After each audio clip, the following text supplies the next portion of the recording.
And Doc noticed I was really drinking hard, and he goes, "Boy, you're really drinking tonight, Ron." I said, "Yeah, Doc, some nights it just tastes like spring water." He goes, "Why don't you just drink spring water, Ron?" I don't know, I'm not a fucking doctor.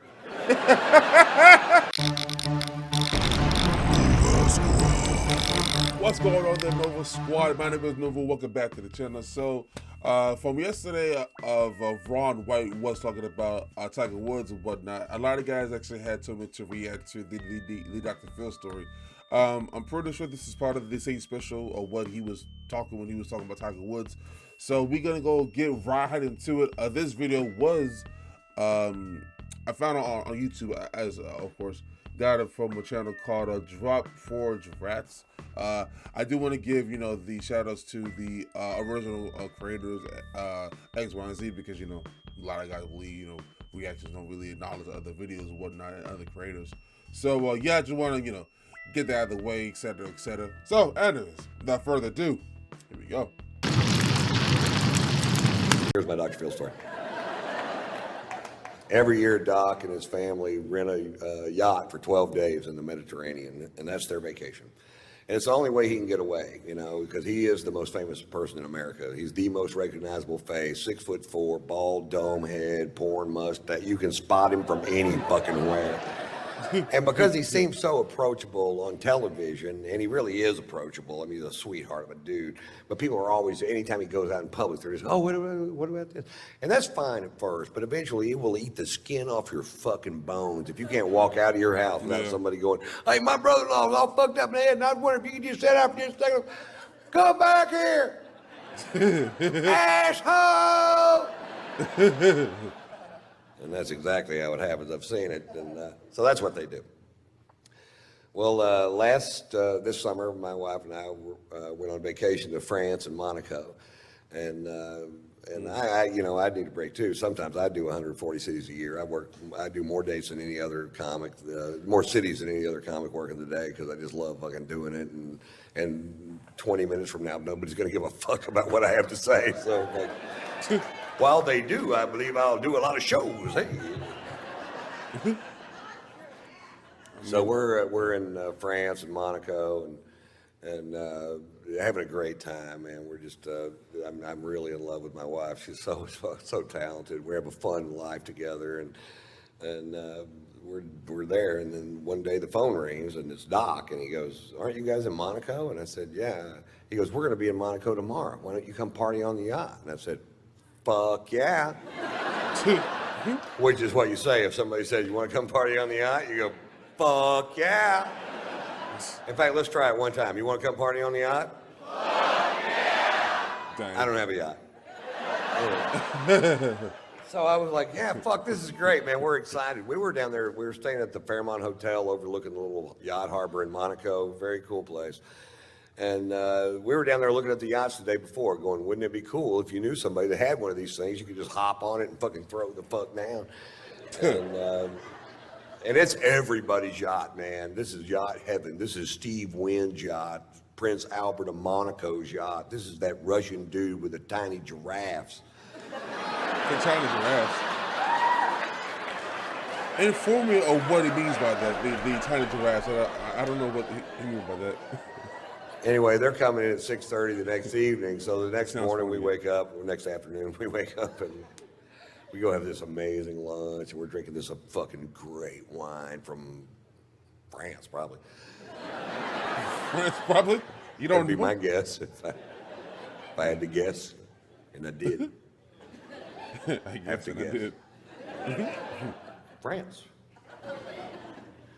And we were just having a great day, sex, and just a fucking. And then we go down to the fucking harbor that evening at 6:30. Sure enough, Doc's backing in a 165-foot yacht. I'm not sure that's how they do it, but. Sure. Maybe.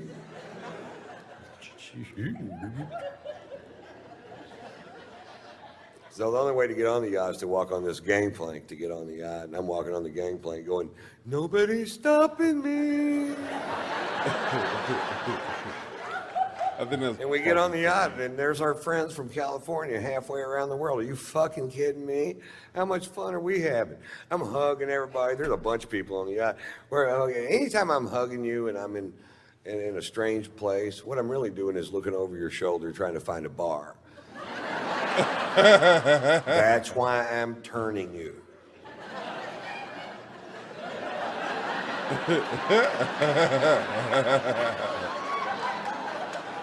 Golly.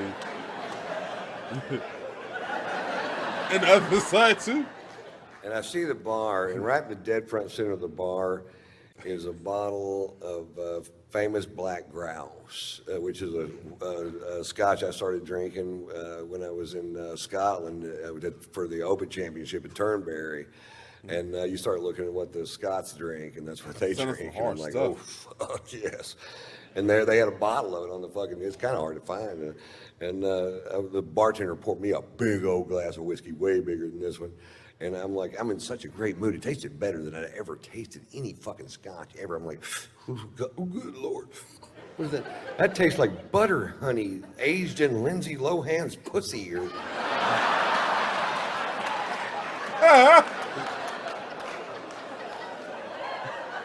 It tasted so good, I decided to skip dinner. What? And just have a couple more of them. I'm gonna scare me up another one of these. That's one. How about one more? All right. I hadn't had a drink since lunch. I was fucking thirsty.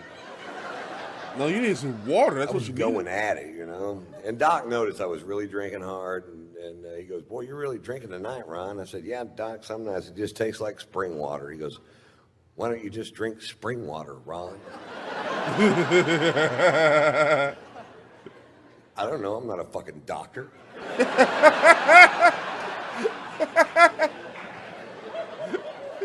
So this is going on for fucking hours. Now they Tastes like really spring love water. Margo. They really love my wife, Margo. Margo's sung on Dr. Phil's show a few times, and they go everywhere to see her. And Margo's a 4.5 octave classically trained opera singer that sings rock and roll and jazz and whatever. She's been singing here for years. And Robin McGraw loves to goad my wife into singing, and my wife loves to be goaded into singing, so they make a great little fucking team. And so we're on the back of this yacht, and Robin goes, "Come on, Margo, sing for us." And Margo gets up. There's people on the back partying on all these yachts, and there's bars on the pier, people out there.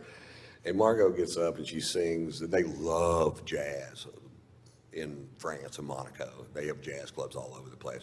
And she gets up and she sings a jazz standard at full voice, which I don't get to hear her sing at full voice. She sings around the house, but not at full voice. And when she sings at full voice, it makes me cry. And I'm just, oh no. And she finishes the first song at full voice, and people stand up on the back of all these yachts and start cheering. They go, yeah. And I'm like, oh, how cool is this, man? They really dig jazz. I forgot how much they dig jazz. She gets up and sings another song, fucking screaming. And then people are gathering up around the back of the boat. And by song 4, there's 400 people behind the boat listening to her sing. You could hear a pin drop, just like this, pin drop. And she's just killing it. And I have a little secret. I am fucking hammered, man. I am so drunk. Oh. I can't even believe it my fucking self how drunk I am. I'm like, Jesus Christ. And I'd get a drink and I'd take one little sip out of it and I'd talk to somebody, I'd look back and it's empty. I'm like, anybody else drinking out of this glass?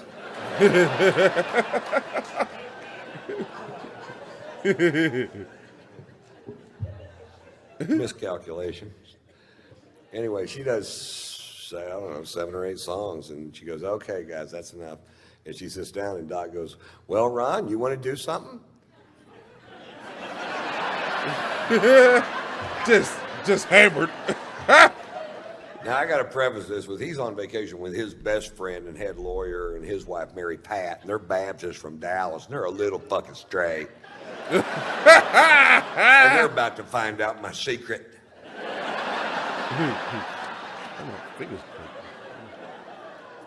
About 20 years ago, I was doing a bit that was so vile that I only did it for about a week, and I just quit doing it. I'm like, this is not the direction I want to take my crowds or my show. And I have no idea why I picked that night to dust her off and take her for a spin. Oh my God. Yachts are pulling up anchor on both sides of us as fast as they can pull them up. They're leaving the harbor so fast there's a surfable wake. There's a stampede of tiny giraffes diving off the pier, swimming towards the ocean and certain death. People are pulling their kids off the pier. I went, I don't think they hurt me. I'm going to do it again. Doc goes, that's enough out of you, Ron. And Margo's tapping me out. You ever been tapped out? Come on, baby. It's time to go. She's seen it. Come on, honey. Let's just go back to the hotel. It's time for us to go. Come on, baby. Baby, let's just go back to the hotel. Come on, Ron. And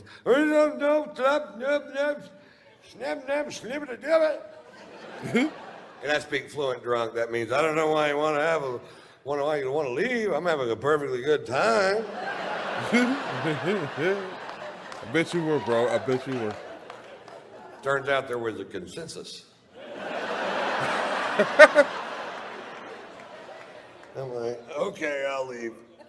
Now, the only way to get off the ship is to walk back off that gangplank, and at the end of the gangplank, there's an 18-inch drop-off. Don't tell me he fell my off. My wife's in front of me, Margo's in front of me, and I get to the end of the gangplank, Doc goes, big step, Ron. I said, thanks, Doc, thinking I'd made a big step towards something. Fuck, I don't know. He's a big psychologist, not me. It's amazing how much speed you could pick up in 18 inches. It's nothing like falling over on the same level that you're already on. I slammed down to that fucking pier. I landed square on this elbow, dislocated this shoulder, put a 4-inch gash down the back of my arm, and I was so drunk I just bounced off that pier. No, you did not.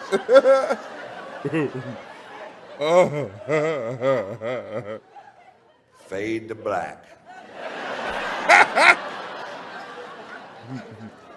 That's funny. I wake up the next morning with the shoe buddies. All I can do is lay there in bed and go,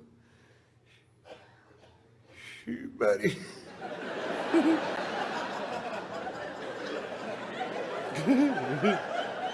Stupid. Shoe buddy. I can't move my shoulder. Shoe buddy.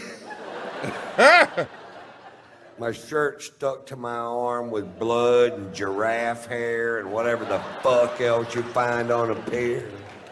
Whatever else around the pier. Shoe buddy. I have a wet Jolly Rancher in my armpit. Sour apple. Oh! Had to cut it out with a pair of scissors. You almost can't eat them after that.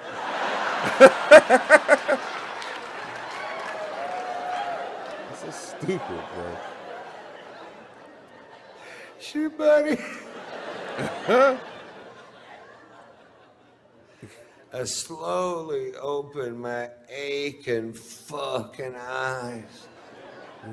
And there's Margo. Just mad and disappointed a bit. What happened? You got really drunk last night, Ron. What'd I do? You got into a fight. That's okay. Well, you did the tits fucking Mamie Eisenhower story.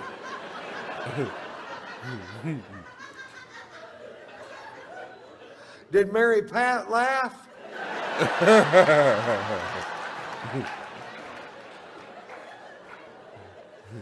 Mary Pat left is what Mary Pat did. Shoot, buddy. You think they're going to invite us back over to party on the yacht today? Nah. Ain't 'Cause no I don't way. know what's going to happen now, Ron. I don't know. Walks out of the room, slams the door. And I just start berating myself. I'm like, why do you do that, Ron? Why do you get so drunk it ruins things for other people? Why can't you just drink like a regular goddamn person? Is that too much to ask? You have a wonderful son and a beautiful wife, a great career. Why don't you make some changes in your life that'll make a difference in the long run? And about then the phone rang and it was Doc and he goes, you guys gonna come party on the yacht? And I said, fuck yeah! That is funny, man. That is funny. Just so that was the Dr. Phil story by Ron White. So it's like, it's funny how like a lot of people actually had told me that like the way that Ron started and then oh god, I'm sorry about that. So I was saying it was like a lot of you guys actually had told me that like the way how Ron had started as far as like when he started stand-up comedy, he wasn't cussing as much, but when he progressively gotten deeper into his career, he started doing more swear words, etc., etc. Now, like, thing is though, me personally, I don't mind the whole swearing thing. It's just that, like, you gotta make it right, make it sound, funny and such. So you just like making it part of your vocabulary, because I know there are a few times on the channel that I do cuss, etc., etc., but I really try not to, because I know it doesn't sound very intelligent in a sense, because I do try to like leave a good example for others and things like that. But yeah, but I mean that is a very funny story though. For I mean, like honestly though, like for Dr. Phil being a liberal, it's very funny how he knows Ron, especially like the way that he believes everything. The whole like Texas laws, etc., etc. It's kind of funny how like that. Well, I mean, I'm not saying it's impossible that that you can be friends that have like different beliefs and everything, but because like the way that I see Dr. Phil, he's like a far left, and what a guy from Ron, like he is like hard on the right, in my opinion. I mean, maybe I'm wrong, but that's just my opinion and my observation. So, anyways, guys, if you guys really enjoyed the reaction today, make sure you hit that like button, subscribe, and share. Let me know in the comment section down below what you're reacting to next. Thank you so much for watching, and as always, my name is Nova, and I'll see you guys next episode. Peace.